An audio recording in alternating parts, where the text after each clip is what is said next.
The sound of her hand hitting my cheek was so loud, it silenced an entire dining room of 11 people mid-sentence. Forks stopped moving. My son dropped his juice cup, and in that frozen half-second, before I even felt the sting, I remember thinking one clear thought. This is the last time she ever does this to me. I didn't cry. I didn't apologize. I put my serving spoon down, looked her dead in the eyes, and slapped her back. My name is Reyna Castillo.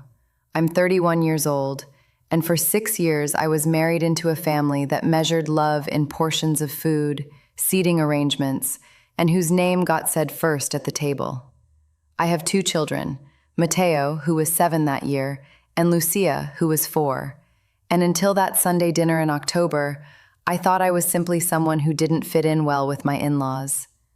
I didn't understand yet that I had actually been quietly erased from my own household for years, one small humiliation at a time. My husband Dante came from a family where his mother, Ofelia Reyes Castillo, ruled every gathering like a queen holding court.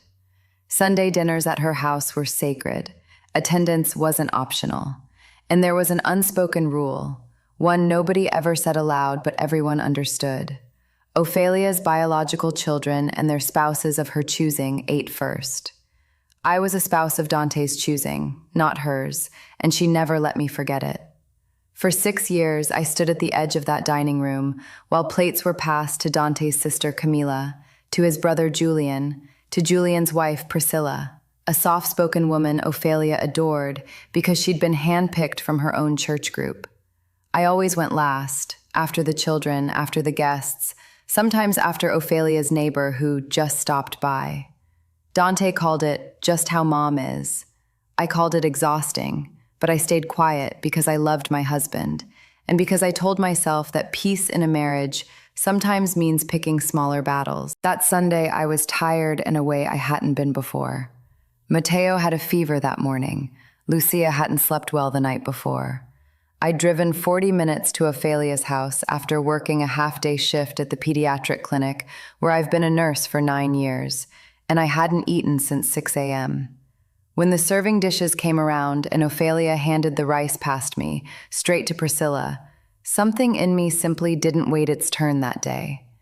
I reached forward and served myself a small plate of chicken and rice before it moved further down the table.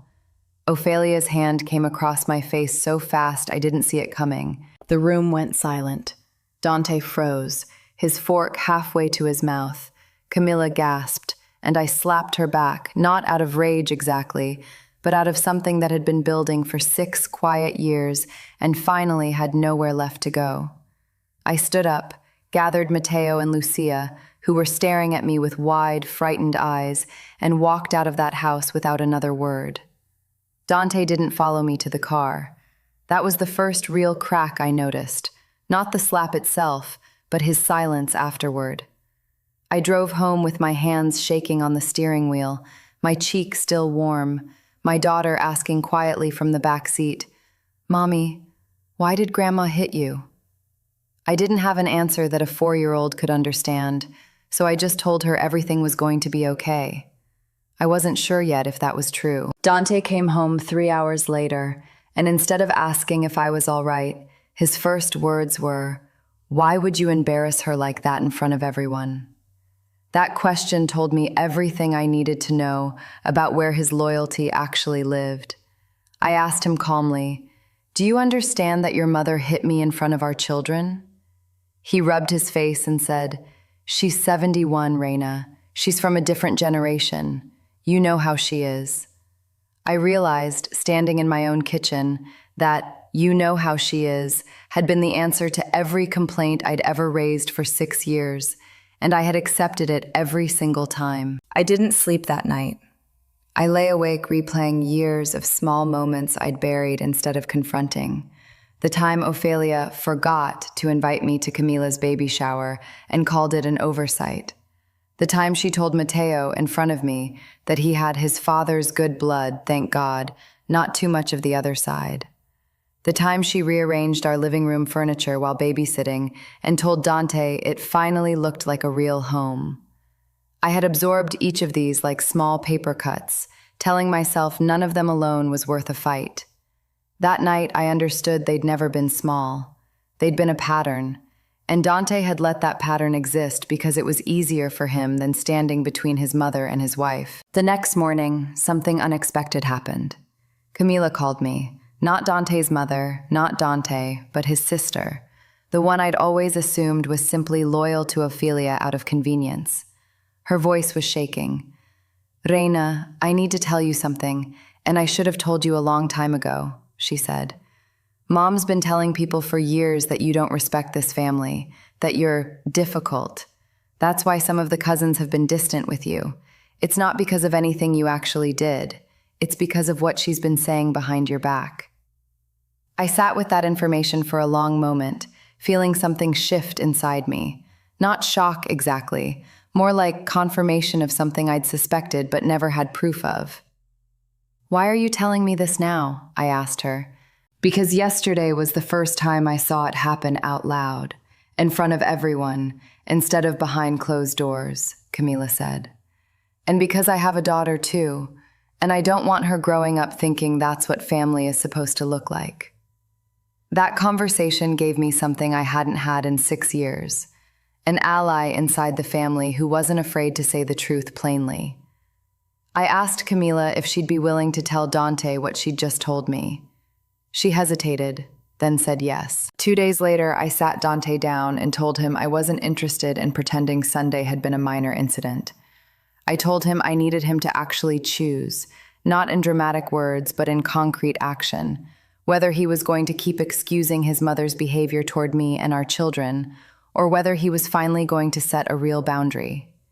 He got defensive at first, insisting I was making it bigger than it was.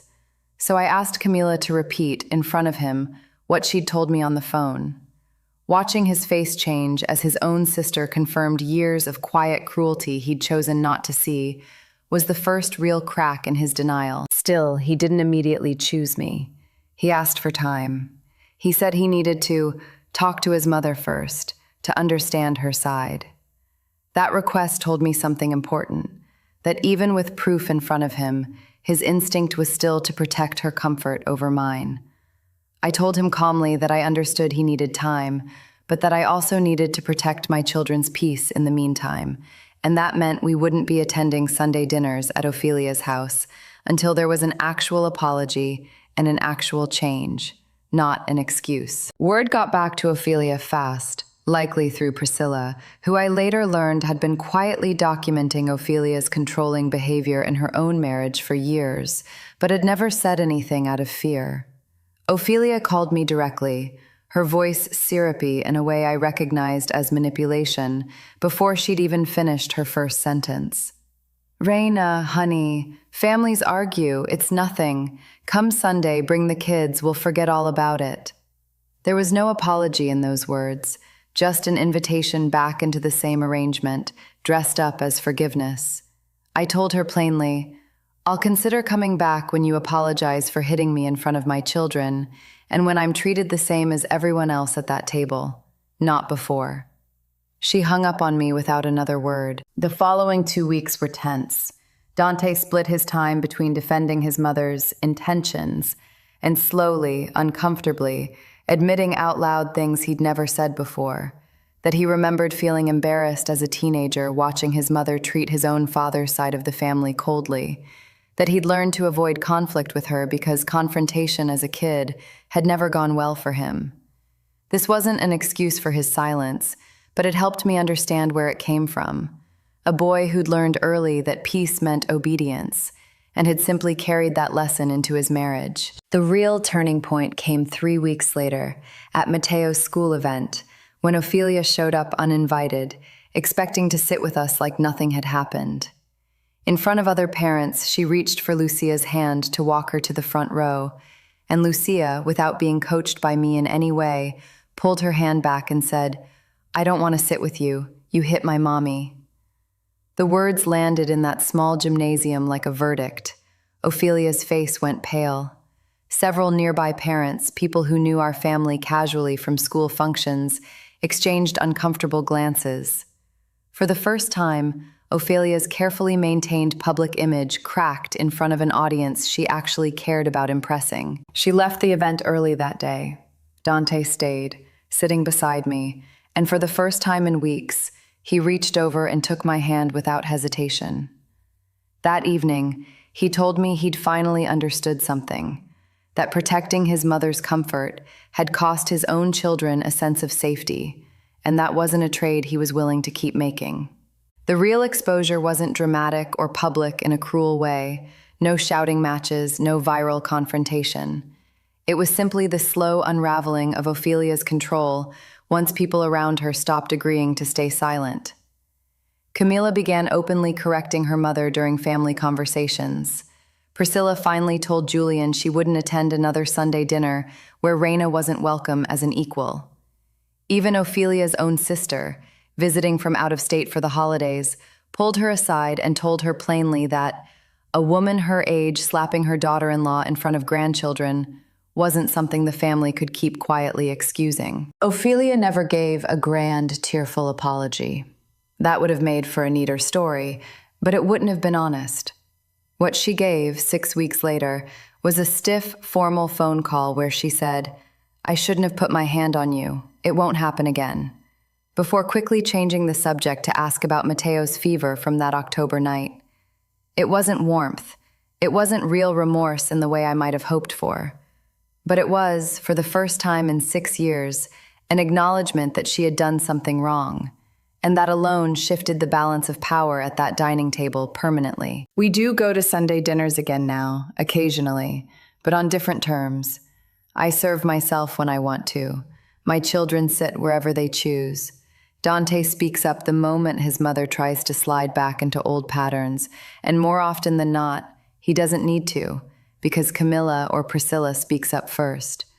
Ophelia is quieter now, more careful, aware that her old methods no longer work on a family that stopped agreeing to stay silent to keep her comfortable. I think about that Sunday often, not with anger anymore, but with a strange kind of gratitude. It took a slap in front of 11 people to make visible what 6 years of quiet accumulation never could. Sometimes the people who hurt us count on our patience being endless. They count on us staying quiet to keep the peace, mistaking our silence for acceptance instead of exhaustion. What changed everything wasn't the slap I gave back. It was the moment after, when I stopped shrinking myself to fit into a family that had never actually made room for me in the first place. My daughter is 5 now. Sometimes, when we're setting the table for dinner at our own house, she'll ask if she can serve herself first, just to see me smile and say yes. It's a small thing, but I want her to grow up understanding something I had to learn the hard way as an adult, that being served last, being spoken over, being quietly diminished, is never something you owe anyone in the name of keeping a family together. Real family makes room for you. It doesn't just tolerate you at the edge of the table.